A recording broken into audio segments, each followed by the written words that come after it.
Here we go again, ignoring the internet for the second time in a week, and we're going to fix that exhaust leak with a Permatex muffler and tailpipe putty repair.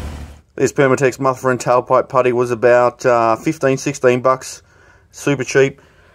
This one's an upgrade, withstands temperatures up to 1000 degrees Celsius, seals out exhaust gases.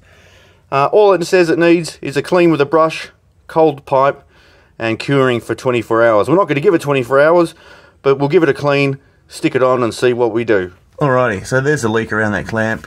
Bit of a clean. And time for putty, I'd say. This pipe's definitely going to need replacing at some point. But, yet again, I just want to hear it run without massive leaks in the exhaust. So hopefully, this putty will last us a few minutes. Seems like the bandage is held up.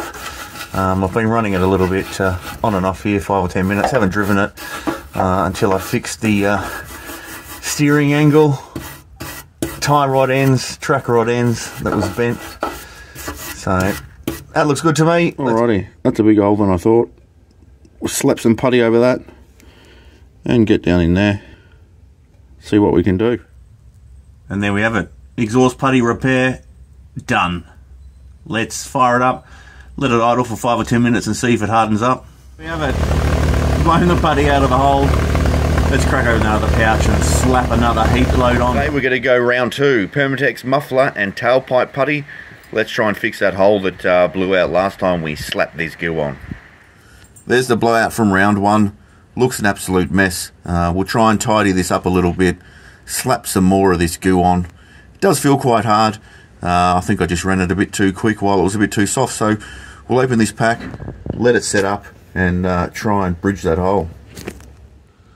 Tied up the ends. I'm going to slap this bad boy everywhere in between those two pieces of tape, just to neaten it up a little bit and make it look not so messy. So it's definitely not going to help bridge that hole, but it'll help me think it's a proper job. Here we go. Oh, yes. Yes. Well, that's not looking promising. Let's just slap it all around here. Get a nice coating all over it.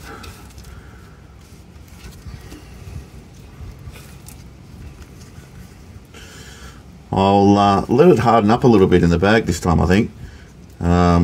Definitely not dry enough to stay where it needs to stay right now.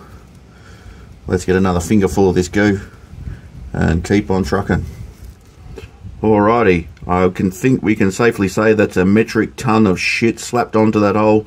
Managed to bridge the gap and put a nice big mold on top. So I'll peel this tape off, see if we get some clean edges, and I'm just going to let it sit here for a day or so, harden up on its own before I fire the old Turd Box T4 back up again. Alright, it's been a couple of hours. That's what we've ended up with. It feels fairly hard.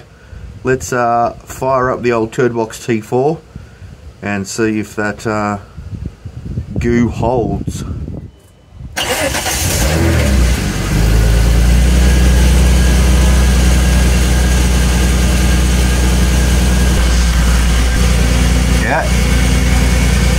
Yeah, she's holding. Let's see how long it lasts.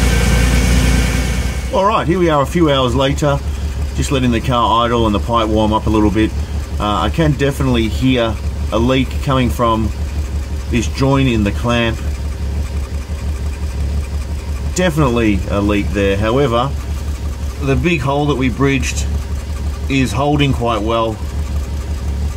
It does feel hard. I'm not going to rev the engine or run the car until I leave it overnight to cure up, but I'd say a 93.8% success. Unfortunately, couldn't get the muffler putty into the part of the clamp here where it is leaking from. So, as I said, this part of the pipe's definitely going to need replacing. Big hole down there that's covered with a bandage. Small hole here that we've gooed up with some putty. So, for now, I think it's done what we needed it to do. I can hear the car running without holes in the exhaust, and all is well. So, partial success with the tailpipe and muffler putty from Permatex. at this point in time, the bandage repair is holding well. So all in all, for 30 bucks or so, I'm reasonably happy with the results.